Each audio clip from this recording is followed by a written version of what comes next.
सगळ्यांना माझा जय महाराष्ट्र, जय संविधान। आजची सकाळ जी उगवली आहे ती काय रोजच्या सारखी नाहीये आणि या देशाच्या तरुणाईच्या भल्यासाठी योग्य तर मुळीच नाहीये। आता काही वेळापूर्वी देशातल्या सर्वसामान्य लेकरांच्या तरुणाईच्या भवितव्यासाठी दिल्लीमध्ये जे मागच्या 20 दिवसांपासून प्राणांतिक आमरण उपोषणासाठी बसलेले आहेत असे सायंटिस्ट, एज्युकेशनलिस्ट सोनम वांगचुक यांना दिल्ली पोलिसांनी केंद्र सरकारच्या आदेशावरून त्या ठिकाणी अचानकपणानं उचलून नेलेलं आहे। ही अत्यंत धक्कादायक बाब आहे। एवढंच नाही तर त्या ठिकाणी तरुणाईचा आवाज बनलेले कॉकरोच जनता पार्टीचे अभिजित दिपके यांना सुद्धा त्या ठिकाणी मारहाण करण्यात आली, त्यांच्याशी गैरवर्तन करण्यात आलं। ही सुद्धा बाब जी आहे त्याचा निषेध जेवढा करावा तेवढा कमी आहे। मित्रांनो, एक लक्षात घ्या की ज्या पद्धतीनं नीटच्या पेपर फुटीचं प्रकरण समोर आलं हे अत्यंत गंभीर आहे। म्हणजे 3 मेला ज्याला पहिल्यांदा ही सगळी प्रक्रिया परीक्षेची सुरू होती आणि नीटचा पेपर होता त्यावेळेला पेपर फुटीमुळे ती पुढे ढकलण्यात आली। 21 जूनला त्याची फेरपरीक्षा झाली आणि आता काल परवा 16 जुलैला त्याचा निकाल लागलाय आणि या निकालामध्ये सुद्धा अनेक प्रकारचे चुकीचे घोटाळे जे आहेत ते समोर आलेत। म्हणजे स्कोर कार्ड जर तुम्ही पाहिलं तर काही लोकांना कागदावरती त्या ठिकाणी 500-550 मार्क आहेत आणि प्रत्यक्षात त्या ठिकाणी स्कोर कार्ड जे दिले तर त्या ठिकाणी मात्र 60-65 मार्क दाखवले गेलेत। म्हणजे एका बाजूला अशा प्रकारची घटना घडत असताना दुसऱ्या बाजूला त्या ठिकाणी तरुणाईचा आवाज बनलेले सोनम वांगचुक यांचं आंदोलन अशा पद्धतीनं चिरडून टाकण्याचं काम त्या ठिकाणी हे सरकार करतंय।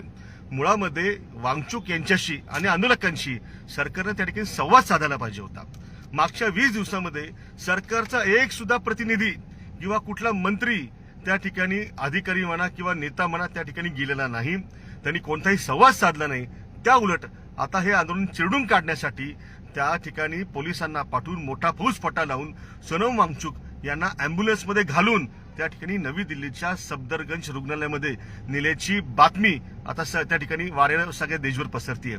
मला वाटतं की मागच्या 2-3 दिवसांपासून ज्या पद्धतीनं वाढता पाठिंबा वांगचुक यांना मिळत होता, देशाच्या कानाकोपऱ्यामध्ये स्वयंस्फूर्तीनं लोक रस्त्यावरती उतरत होते। अगदी लांबच कशाला, आपल्या अहिल्यानगर शहरामध्ये सुद्धा काल संध्याकाळी या शहरातले शेकडो तरुण तरुणी सजग नागरिक एकत्र आले, रस्त्यावरती उतरले, त्यांनी त्या ठिकाणी सोनम वांगचुक यांना आपलं समर्थन दिलं। ही परिस्थिती एकट्या अहिल्यानगर शहराची नसून संबंध देशामध्ये सोनम वांगचुक यांना प्रचंड मोठ्या प्रमाणावरती वाढता पाठिंबा त्या ठिकाणी मिळतोय आणि कुठेतरी या सगळ्या गोष्टींना घाबरून सरकारनं आता ही कारवाई त्या ठिकाणी केलेली आहे। मी काही गोष्टींची आठवण आपल्याला या निमित्ताने करून देऊ इच्छितो।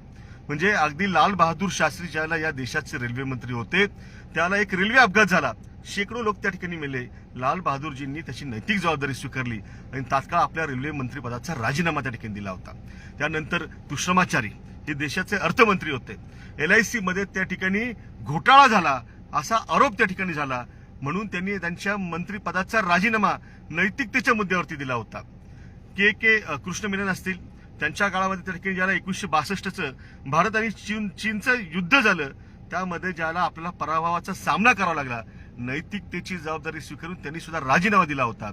मात्र आताच्या सरकारमध्ये देशाचे जे शिक्षण मंत्री आहेत ते मात्र राजीनामा द्यायला तयार नाहीत। त्यांच्यावरती राजीनामा देण्याची नैतिकता शिल्लक नाही, या सरकारमध्ये ती शिल्लक नाही।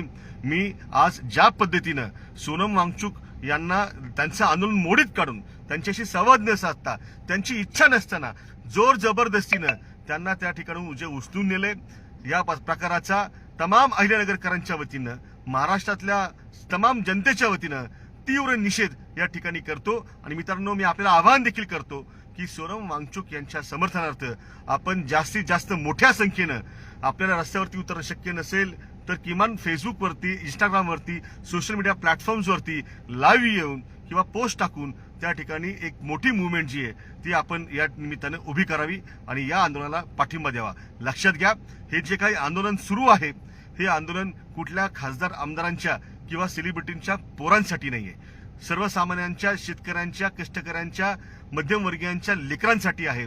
आपण याच्या पाठीशी उभं राहिलं पाहिजे, तरच हा देश वाचेल आणि या तरुणाईचं भवितव्य जे आहे ते सुरक्षित राहील। जय हिंद, जय महाराष्ट्र, जय संविधान.